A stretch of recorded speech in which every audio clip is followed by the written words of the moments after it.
Lamentation, chapitre 1. Comment? Elle est assise solitaire, cette ville si peuplée, elle est pareille à une veuve. Elle qui était grande parmi les nations, elle qui était une princesse parmi les provinces, la voilà maintenant astreinte à la corvée. Elle pleure durant la nuit et ses joues sont couvertes de larmes. Parmi tous ceux qui l'aimaient, pas un ne la console. Tous ses amis l'ont trahi, ils sont devenus ses ennemis. Juda est en exil, accablé par la misère et un grand esclavage. Il habite au milieu des nations sans y trouver de repos. Tous ses persécuteurs l'ont rattrapé au beau milieu des détresses. Les chemins de Sion sont dans le deuil, car on ne va plus aux fêtes. Toutes ses portes sont désertes, ses prêtres gémissent, ses jeunes filles sont pleines de chagrin et elle-même est remplie d'amertume. Ses adversaires ont pris le dessus, ses ennemis sont tranquilles, car c'est l'Éternel qui l'a plongé dans le chagrin à cause du grand nombre de ses transgressions. Ses enfants ont marché en déportés devant l'adversaire. La fille de Sion a perdu toute sa splendeur. Ses chefs sont pareils à des cerfs qui n'ont rien trouvé à brouter et qui fuient, sans force, devant celui qui les pourchasse. Durant ces jours de misère et d'errance, Jérusalem s'est souvenue de tous les biens précieux dont elle jouissait par le passé. Quand sa population est tombée entre les mains de l'adversaire, il n'y a eu personne pour l'aider. Ses ennemis l'ont regardé et ont ri de sa chute. Jérusalem a gravement péché. Voilà pourquoi elle inspire le dégoût. Tous ceux qui l'honoraient la méprisent, car ils ont vu sa nudité. Elle-même gémit et tourne le dos. Son impureté se trouve dans les pans de sa robe. Elle n'avait pas imaginé sa fin. Elle est tombée d'une manière étonnante et personne ne la console. Vois ma misère, Éternel, face à l'arrogance de l'ennemi. L'adversaire a étendu la main sur tout ce qu'elle avait de précieux. En effet, Jérusalem a vu les nations pénétrer dans son sanctuaire, alors que tu leur avais interdit d'entrer dans ton assemblée. Toute sa population gémit, elle cherche du pain. Ils ont donné tout ce qu'ils avaient de précieux pour de la nourriture afin de retrouver des forces. Vois, Éternel, regarde, car je suis méprisé. Que cela ne vous arrive pas, à vous qui passez sur le chemin. Regardez et voyez s'il y a une souffrance pareille à la mienne, à celle qui me fait si mal, à celle que l'Éternel m'a infligée le jour où il a déversé toute l'ardeur de sa colère. D'en haut il a lancé un feu dans mes os et il les piétine. Il a tendu un piège sous mes pieds, il m'a fait tomber en arrière. Il m'a livré à la dévastation, je suis constamment souffrante. Sa main a fait de mes transgressions une charge, elles se sont entremêlées, hissées sur ma nuque. Il a brisé ma force. Le Seigneur m'a livré entre des mains auxquelles je suis incapable de résister. Le Seigneur a terrassé tous les guerriers qui étaient avec moi, il a convoqué contre moi un rassemblement pour briser mes jeunes hommes. Le Seigneur a écrasé au pressoir la jeune fille, la fille de Juda. C'est pour cela que je pleure. Mes yeux fondent en larmes, car il s'est éloigné de moi, celui qui pourrait me consoler, celui qui aurait pu me redonner des forces. Mes fils sont désespérés, car l'ennemi est puissant. Sion a tendu les mains et personne ne l'a consolé. L'Éternel a donné ses ordres contre Jacob aux adversaires qui l'entouraient et Jérusalem est devenue un objet d'horreur au milieu d'eux. L'Éternel est juste, car je me suis révolté contre ses ordres. Écoutez donc, à vous, tous les peuples, et voyez ma douleur. Mes jeunes filles et mes jeunes hommes sont partis en déportation. J'ai appelé mes amis et ils m'ont trompé. Mes prêtres et mes anciens ont expiré dans la ville, alors qu'ils cherchaient de la nourriture pour retrouver des forces. Regarde, Éternel, car je suis dans la détresse. Je suis profondément tourmenté, profondément bouleversé, car j'ai été vraiment rebelle. Dehors, l'épée m'a privé d'enfants. Dedans, c'est la mort. On a entendu mes gémissements et personne ne m'a consolé. Tous mes ennemis ont appris mon malheur, et ils se sont réjouis de ce que tu en étais l'auteur. Tu as fait venir le jour que tu avais annoncé, qu'ils deviennent eux aussi pareils à moi, que toute leur méchanceté vienne devant toi. Traite-les comme tu m'as traité à cause de toutes mes transgressions, car mes soupirs sont nombreux et mon cœur est souffrant. Lamentation, chapitre 2. Comment? À cause de sa colère, le Seigneur maintient de sombres nuages sur la fille de Sion. Il a précipité du ciel sur la terre la fierté d'Israël. Il ne s'est pas souvenu de son marchepied, le jour de sa colère. Le Seigneur a englouti sans pitié tous les domaines de Jacob. Dans sa fureur, il a démoli les forteresses de la fille de Juda, il les a précipitées par terre. Il a profané le royaume et ses chefs. Dans son ardente colère, il a abattu toute la force d'Israël. Il a retiré sa main droite en présence de l'ennemi. Il a allumé en Jacob comme un feu dont les flammes dévorent tout ce qui l'entoure. Il a tendu son arc comme un ennemi, sa main droite s'est dressée comme celle d'un assaillant. Il a fait disparaître tout ce qui plaisait au regard, il a déversé sa fureur comme un feu sur la tente de la fille de Sion. Le Seigneur a été comme un ennemi, il a englouti Israël, il a englouti tous ses palais, il a détruit ses forteresses. Il a rempli la fille de Juda de plaintes et de gémissements. Il est passé en force, comme on force la clôture d'un jardin, il a détruit son lieu de rencontre. L'Éternel a fait oublier dans Sion les fêtes et les sabbats, et, dans sa violente colère, il a rejeté le roi et le prêtre. Le Seigneur a repoussé son autel, détesté son sanctuaire. Il a livré entre les mains de l'ennemi les murs des palais de Sion. Des cris ont retenti dans la maison de l'Éternel, comme un jour de fête. L'Éternel avait projeté de détruire les murs de la fille de Sion.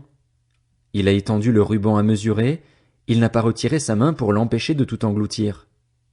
Il a plongé dans le deuil remparts et murailles, ensemble ils dépérissent. Ses portes se sont enfoncées dans la terre, il a démoli et brisé ses verrous. Son roi et ses chefs sont dispersés parmi les nations. Il n'y a plus de loi. Même ses prophètes ne reçoivent plus aucune vision de l'Éternel. Les anciens de la fille de Sion sont assis par terre, ils restent silencieux. Ils ont couvert leur tête de poussière, ils se sont habillés de sacs. Les jeunes filles de Jérusalem baissent la tête vers la terre. Mes yeux s'épuisent dans les larmes, je suis profondément tourmenté, ma bile se déverse par terre à cause du désastre qui frappe la fille de mon peuple. Des enfants et des nourrissons tombaient en défaillance sur les places de la ville. Ils disaient à leur mère, « Où y a-t-il du blé et du vin ?» Tandis qu'ils tombaient en défaillance comme des blessés dans les rues de la ville, qu'ils rendaient l'âme sur la poitrine de leur mère. Que dois-je te dire? À quoi te comparer, fille de Jérusalem? Quel exemple te donner pour te consoler, Vierge, fille de Sion? En effet, ton désastre est aussi grand que la mer. Qui pourra te guérir? Tes prophètes ont eu pour toi des visions sans valeur ni saveur. Ils n'ont pas dévoilé ta faute afin de changer ton sort. Ils t'ont communiqué des messages mensongers et trompeurs. Tous les passants applaudissent en te voyant. Ils sifflent, ils secouent leur tête au sujet de la fille de Jérusalem. Est-ce bien la ville que l'on présentait comme une beauté parfaite, la joie de toute la terre? Tous tes ennemis ouvrent la bouche contre toi, ils sifflent, ils grincent des dents. Ils disent, « Nous l'avons englouti! C'est bien le jour que nous attendions! Nous l'avons atteint! Nous le voyons! » L'Éternel a mis en œuvre ce qu'il avait décidé. Il a accompli sa parole, celle qu'il avait depuis longtemps ordonnée. Il a démoli sans pitié, il a fait de toi la joie de l'ennemi, il a relevé la force de tes adversaires. Le cœur des vaincus crie vers le Seigneur. Muraille de la fille de Sion, laisse couler tes larmes jour et nuit, comme un torrent. Ne te donne aucun répit et que ton œil n'ait pas de repos. Lève-toi, crie ta détresse dans la nuit, au début de tes insomnies. Déverse ton cœur comme de l'eau devant le Seigneur.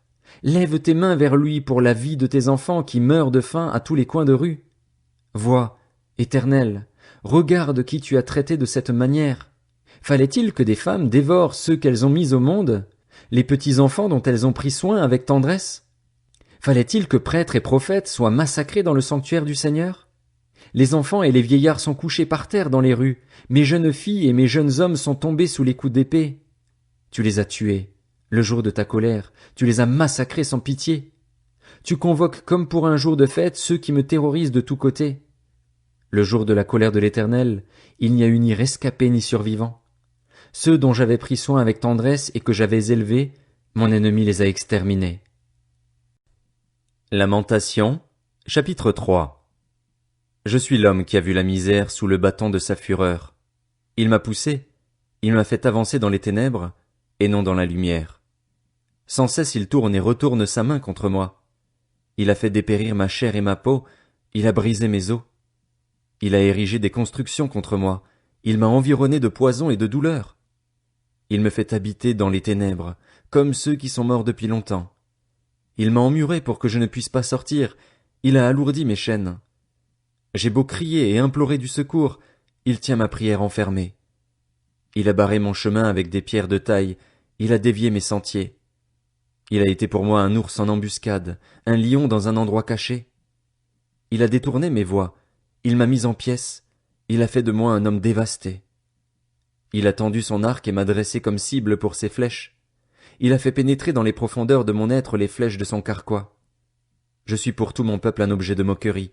À longueur de journée, je suis l'objet de leurs chansons. Il m'a rassasié d'herbe amère. Il m'a enivré d'absinthe.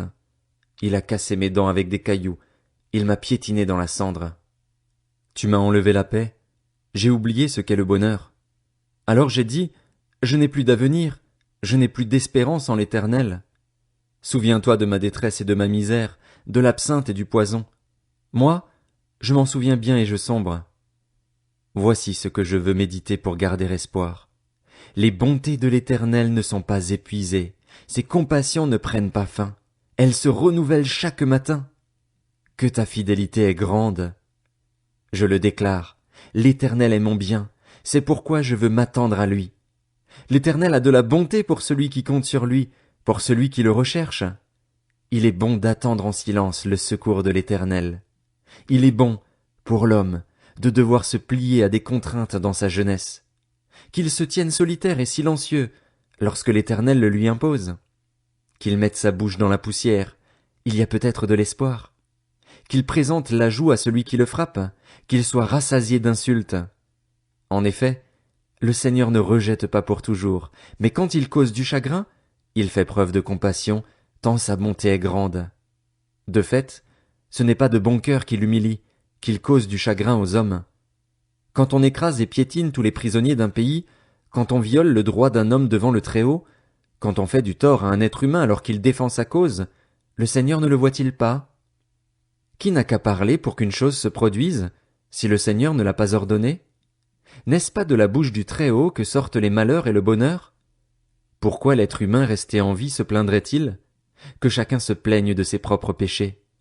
Réfléchissons à nos voies, examinons-les et retournons à l'Éternel. Élevons notre cœur, tout comme nos mains, vers le Dieu qui est au ciel.